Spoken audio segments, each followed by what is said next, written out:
Fala galera, beleza? Aqui é o Gustavo Garabete e hoje eu vou resolver com vocês o problema Senhor Topeira que caiu na Olimpíada Brasileira de Informática desse ano, né? No nível sênior na fase 1, tá? Isso daqui é um problema de grafos, certo? Ele é um problema que ele exige pelo menos o conhecimento de representação de grafos, como é que a gente pode representar computacionalmente um grafo, tá? Bom, aqui o problema vai dizer que isso daqui é um grafo simples, né? Ou seja, que ele pode ser, cada aresta ela é bidimensional, né? Que a gente não tem mais de uma aresta conectando um certo par de vértices, tá? E que não há laços, né? Não há uma aresta que conecta a si mesmo, né? No caso, não há um vértice que é conectado a si mesmo. Então a gente tem um grafo simples, tá? O problema consiste basicamente em você determinar se uma certa sequência de salões, né, que na verdade é um caminho, existe nesse grafo, tá?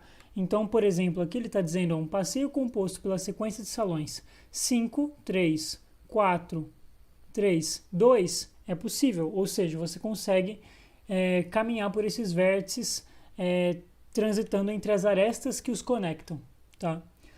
Mas o passeio composto pela sequência de salões 2, 3, 5 e 4 não é possível. Não é possível porque 2 de 3 a gente tem uma aresta que os conecta, de 3, 5 a gente também tem uma aresta, mas a gente não tem uma aresta que conecta o vértice 5 ao vértice 4, tá? Então não existe um túnel entre os salões 5 e 4. E aí a gente tem o seguinte, né? Dados o mapa de túneis, né? Então ele vai nos dar um mapa de túneis e os salões de convênio, ou seja, ele vai nos dar o grafo, e uma lista de sugestões de passeio, ou seja, uma lista de caminhos possíveis. Escreva um programa que determine quantas sugestões de passeio são possíveis, ou seja, você tem que escrever um algoritmo, né, que ele consegue verificar se um certo caminho é possível dentro de um grafo simples, tá bom? Então vamos lá, vamos começar a compreender melhor o problema. Ele diz o seguinte: a primeira entrada consiste de dois inteiros S e T, tá? Então vou pegar aqui as entradas, ó. Primeira S e T, 5 e 6 nesse primeiro exemplo, 4 e 2 no segundo exemplo, né? Que eles indicam o quê? S e T indicam o número de salões de convivência, ou seja, o número de vértices, e o número de túneis, ou seja, o número de arestas. Então aqui vai me dizer quantos vértices e quantas arestas tem no meu grafo, tá? Salões são identificados por inteiros de 1 a S, legal, então cada salão tem um certo identificador. Cada uma das telinhas seguintes descreve um túnel e contém um par de inteiros x e y, que indicam que o túnel conecta os salões x e y. Tá, então as próximas telinhas eles vão nos dizer, vão indicar uma aresta que conecta dois vértices específicos, né? Então vamos lá, vamos pegar por exemplo nesse caso teste, ó. Você tem 5, 6, então você tem 5 vértices e 6 arestas, aí você tem existe uma aresta entre os vértices 2 e 3, outra entre o 3 e o 4, outra entre o 4 e o 2, outra entre o 3 e o 5, outra entre 1 e 5 e outra entre 1 e 2. Então, essas 7 linhas aqui estão nos indicando o quê? Estão nos indicando qual que é a forma do nosso grafo, tá? Qual que é a forma do nosso grafo simples. Beleza. A próxima linha de entrada contém o inteiro P, que indica o número de sugestões de passeio. Beleza? Então aqui, por exemplo, a gente tem duas sugestões de passeio, né? E inicia com o inteiro N, que indica o número de salões do passeio, seguido de N inteiros, CI, indicando a sequência de salões do passeio. Então ele está nos dizendo o seguinte, ó. A gente tem um passeio que tem tamanho 5, que ele percorre 5 salões, né? Ele vai do 5 para o 3, do 3 para o 4, do 4 para o 3 e do 3 para o 2. Então esse é o nosso exemplo de entrada, né? Aquele exemplo que foi dado aqui pra gente, ó. 5 para o 3, o 3 para o 4, o 4 para o 3 e o 3 para o 2. Então esse é um caminho possível. Aqui a gente tem, por exemplo, um outro caminho, né?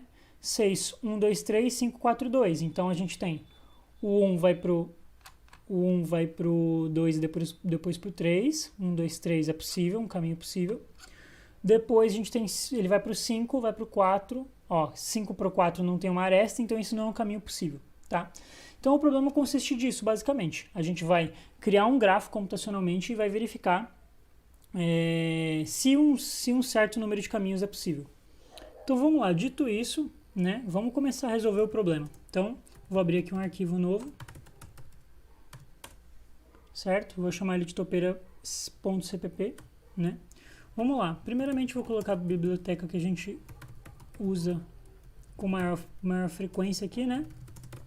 Essa biblioteca, para quem não sabe, ela tem os protótipos das funções que mais são utilizadas em programação competitiva, né? Então, você não precisa ficar, se você utilizar ela, você não precisa ficar decorando o nome de cada biblioteca que existe e todas as funções que pertencem a elas e que você normalmente utiliza. Então, ela é muito bom para você economizar coisas, né? Para você ter que decorar, né? Digamos assim.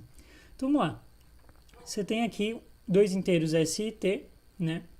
Então, eu vou declarar aqui eles e vou ler S e T. Deixa eu colocar aqui ST. Tá. Eles são inteiros, porque são da ordem de... Aqui o S é da ordem de 10 elevado a 3 e o T é da ordem de 10 elevado a 6. Então, com certeza cabe no inteiro e não vai ter nenhum tipo de problema com isso. Tudo bem. Bom, então a gente vai ler os inteiros e depois a gente vai ler as arestas, né? A gente vai ler as arestas aqui. Então, vamos lá. Vamos pegar um for, que ele vai de igual a 0 até T menos 1. Até T menos 1. E esse for, ele vai indicar que existe uma aresta entre x e y. Então, eu vou ler aqui x, vou ler y. E vamos lá. Para representar grafos, existem muitas técnicas. Aqui a gente vai utilizar aqui a matriz de adjacência, certo? Então, ele é numa forma de matriz. E eu estou colocando na forma de matriz de adjacência, por quê? Porque o número de vértices é da ordem de 10 elevado a 3, então cabe tranquilamente na matriz e não tem maior problema com isso. Se fosse na ordem de 10 elevado a 5, 10 elevado a 6, aí seria legal talvez usar uma lista de adjacência, que em C++ a gente usa um vetor dinâmico para isso, tá? Então vamos lá. Como não é o caso, então a gente pode declarar aqui uma matriz, um macro, né, com um valor um pouco maior do que o número de vértices e colocar isso numa matriz de adjacência. Bom, a gente vai ler então x e y, o que indica que tem uma aresta entre x, que liga x a y e uma aresta que liga y a x. Então a gente vai então marcar. A matriz de adjacência, ela contém somente valores 0 e 1, se for um grafo que não tem peso nas arestas.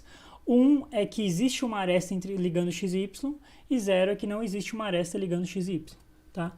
Como eu declarei a matriz de adjacência como de forma global, então ela já começa totalmente zerada, certo? Então o que eu estou dizendo é o seguinte, grafo XY, ou seja, o elemento XY da nossa matriz, ele vai conter 1, por quê? Porque existe uma aresta que conecta x a y. E o contrário, né, y a x também, porque é um grafo que é bidirecional, tá? É um grafo simples, né? Então as arestas elas têm as duas direções. Bom, dito isso, já recebi então todas as arestas que importam para mim. Agora a gente vai receber o número de caminhos, né? Que são caminhos possíveis.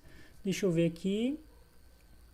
O P, que indica o número de sugestões de passeio. Então a gente vai ler esse P.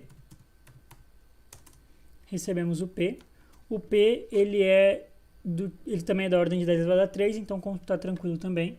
Agora, a gente já vai começar a ler os caminhos e processar eles. Então, a gente vai de igual a 0 e menor que P e mais. Então, a gente vai pegar as sugestões de passeio.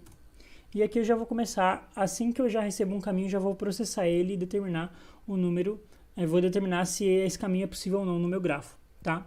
Então, vamos lá. Eu vou receber o P, depois eu vou receber um inteiro N, que indica quantos vértices o meu grafo vai passar, né? O meu caminho vai passar. Então, vamos lá. J que vai de 0 a J que vai a N-1, J mais mais. Legal. Então, vamos lá. Como é que eu vou usar essa solução? Eu vou pegar aqui, eu vou pegar dois valores, um anterior e um atual, certo? Vou pegar o anterior e um atual. O anterior eu já vou ler logo de bate-pronto, né? Já vou ler de primeira, certo? E a minha ideia é tipo meio que falsear. Se eu consigo perceber que não existe uma aresta que conecta o anterior com o atual, então é só determinar que aquele passeio não é possível e não vou incrementar nada. Bom, falando de incremento, né, então eu já vou pegar uma variável respostas, answer, que começa com 0. Aqui também eu vou utilizar então um vetor booleano, não um vetor booleano não, uma variável booleana, que indica possível, tá? Possível. Ela vai começar com true. Por quê? Porque eu vou tentar falsear ela no meio do processo. Então vamos lá. Então, eu vou ler o meu atual, certo? Eu vou ler o meu atual, então imagina o seguinte, eu já li o N, certo? Que já tem 5. Eu li o anterior e eu vou ler o atual. Agora eu preciso verificar se existe uma aresta entre o anterior e o atual. Então, se não existir, se o grafo do anterior para o atual, né? Se não há uma aresta entre o anterior e o atual, ou seja, se esse elemento da matriz é 0, então eu posso dizer que o meu possível é false, ou seja, o caminho não é possível, né? Eu vou colocar tudo numa linha para ficar mais legível. Beleza? Então o possível é false. Dito isso, o que eu tenho que fazer? Eu tenho que agora atualizar o meu anterior. Então o anterior vai receber o atual, certo? E assim a gente vai fazer para cada um dos elementos. Só tem que tomar cuidado com uma coisa. Ele está indo aqui de 0 a n-1, né? Só que de 0 a -1 seria 0 a 4. E como eu já estou lendo o primeiro, ele vai esperar receber um elemento a mais. Então tem que ir de 1 a n-1, tá? Então, só dando um exemplo aqui, por exemplo, a gente digita 5, então ele iria de 0 a 4. De 0 a 4 a gente tem 0, 1, 2, 3 e 4. Bom, isso não serve, porque a gente já leu o primeiro elemento aqui fora do laço. Então, a gente tem que ir de 1, 2, 3 e 4, certo? Então, a gente vai de 1 a n-1. Bom, dito isso, agora, no final desse processo, a gente só vai verificar se é possível. Se ele for possível, o que eu faço? Eu faço ans mais, ou seja, eu incremento o número de caminhos possíveis. No final desse for, eu já vou ter a minha solução na variável ans. E aí, eu apenas retorno 0, tá? Então vamos lá, vamos verificar se essa resposta ela serve. Vou compilar o código que eu construí e verificar se tem algum erro.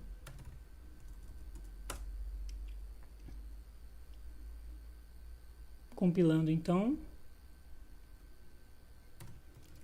Primeiro teste, eu vou copiar esse caso de teste e colar aqui. Então, ele está me imprimindo 1, dizendo que tem um caminho que é possível. Nesse segundo aqui, ele está me dizendo 2. Legal. O último caminho, verificar se tem 3 mesmo.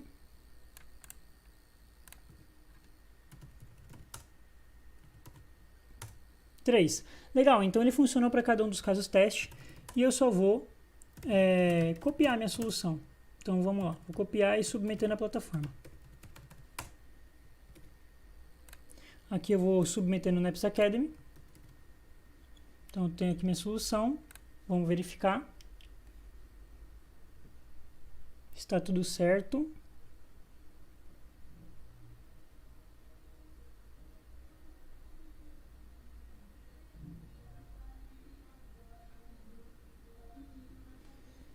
E deu aceito, legal. Então essa seria a solução do problema, talvez o problema mais difícil da primeira fase, né, para o nível sênior, que é o topeira, o senhor topeira, né? É isso. Muito obrigado aí e até a próxima.